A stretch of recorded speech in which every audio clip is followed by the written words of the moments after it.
Museveni yatadde Bobiwine okola lale nga bwayagala. Museveni yakkiriza Kyagulanyi okuddamu okuyimba.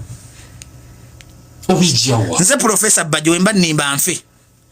Museveni tagenda kuddamu kuba Kyagulanyi tiya gas. Njagala tukkiriza togeza n'okwata ku konso. Manyi ko totegeera omuntu abasomesa abantu ng'obijjako. Museveni kyali mukola bamugamba nti Bobiwine talina kiddako. Muleka ayimbe, muleka atambule, naye agenda mufuliza kye bayita leader of opposition. Museveni okuleta etteeka ly'ebisiyaga teyabireeta mbu ayagala nnyo Uganda. Bamuwa report ne intelligence nti abasiyazi bafandinga Bobiwine.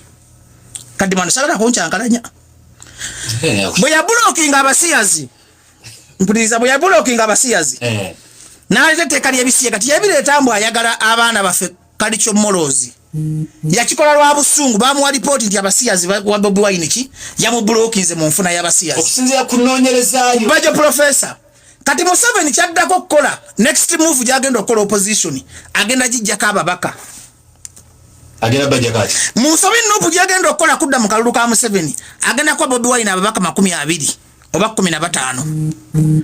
Bobiwine abenga talina leader of opposition. Kati lwaki Museveni aleka Bobiwine alimbe ayagaladde mwafune ssente mu bivulu kubanga leader of opposition office yeyimirizawo pate.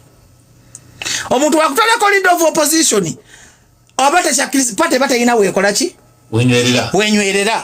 Kati agenda kuleka Bobiwine adde mu bivulu. Bobiwine wadda mu bivulu bamukiriza akuba enkuŋŋaana kuba Museveni akimanyi nti Bobiwine bw'okuba enkuŋŋaana nkuleka abantu abo tolina kyogenda bakozesa. Kyensonga lwaki yalonda muhoozi CDF bwe yamaze okuteeka mutabanyi we mu defense n'amanya nti kati security ndi bulungi kati aba opposition naddamu n'abawa enkuŋŋaana nti kati security eno ya muhoozi nga CDF yagenda okontrolinga Kyagulanyi ng'akuba enkuŋŋaana togenda kuddamu nga baganda Bobiwine okuba olukuŋŋaana. Lwaki akikola bw'atyo nti Museveni akimanyi bulungi yagaba parliament yasaba nti gwe Hiludamani yitabu gwe toyitawo. Kakati omulama gw'akalulu 2026 kati bino byabongo kadima nkwatirako mu TikTok e freezinga bino byabongo nti akalulu 2026 Bobiwine bagenda muwa percentage nga 15 ku 20 okulaga abantu takyalina kiddako.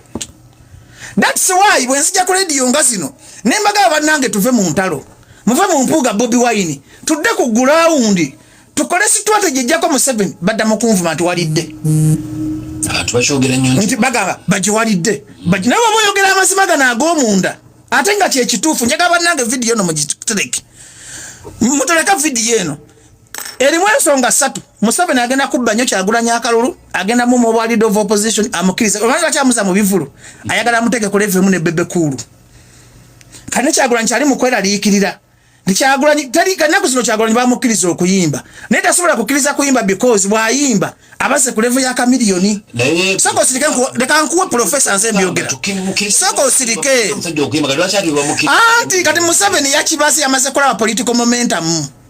Omuntu yene yawa Bobiwine okubeera mu ntalo mpuuga simanyi yalidde yakoze eki ye muntu asudde opposition ye Uganda.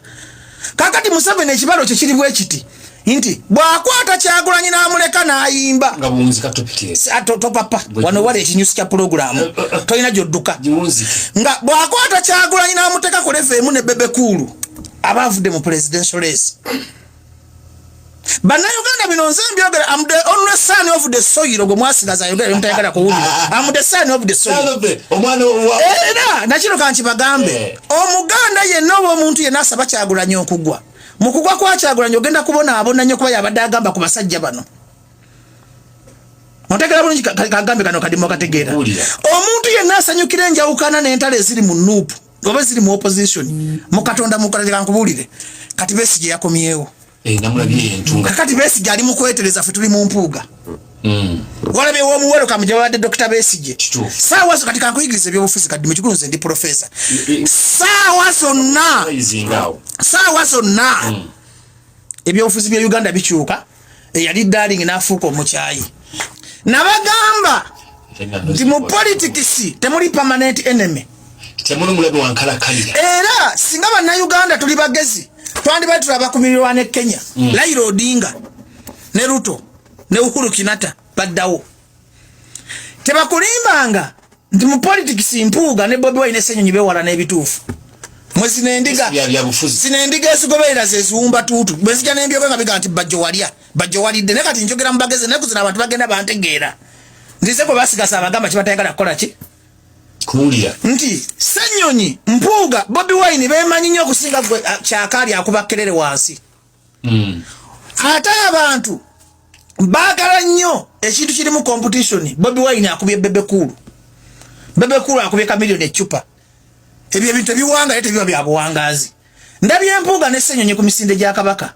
former leader of opposition ne acting leader of opposition nga nabo baagala okufekinga simayiro yaabwe mu bantu nga nabo bazanya Katemba wa bali mu Katemba abasajja Mpuuga atunuddeyo omutwe ne Ssenyonyi atunuddeyo omutwe okujjayo ekifaananyi nti waliwo ekiriwo nenga mazima agaliwo Mpuuga ne Ssenyonyi ne Bobiwine wona family emu ngogamba twalikiwo era bagenda kudda mu bintu bibiri mpuliriza court me right manyi okunkotinga obubi ne mubiteekayo ebintu bibiri Mpuuga agenda kudda Mpuuga ne Ssenyonyi ne Bobiwine bakwatagana nga tetumanyi Mpuuga bw'atakola kibiina kya byabufuzi mpuliriza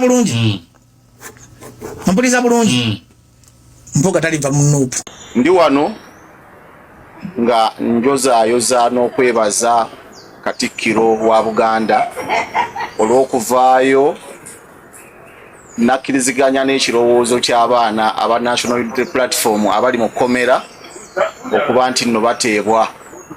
Ssebo Katikilo nkwebaza, weebale nnyo, weebalire ddala. Eddoboozi lya Buganda lyavuddeyo era nitumanyi Obuganda bwe buyimiridde n'abo abaana abali mu kkomera. Awo nno wensabira nti ne bannaddiini bonna baveeyo tumanye standi yaabwe wa weeyimiridde ku baana abo, kubanga abo abaana abali mu makomera baganda baffe, bannyinaffe. Era nsabira ddala nti Katikilo tojjanga okwo, weebale nnyo, weebalire ddala kuyimirira wamu n'abaana ba Buganda. Nyongera okusaba okuba nti Bannayuganda ffenna tuwagira emisinde gya Ssaabasajja Kabaka ku mazaalibwa ge, era n'okwongera okukubiriza abavubuka okubanga beewala akawuka ka HIV kubanga yendwadde namutta ate nga nnyangu okwewalika.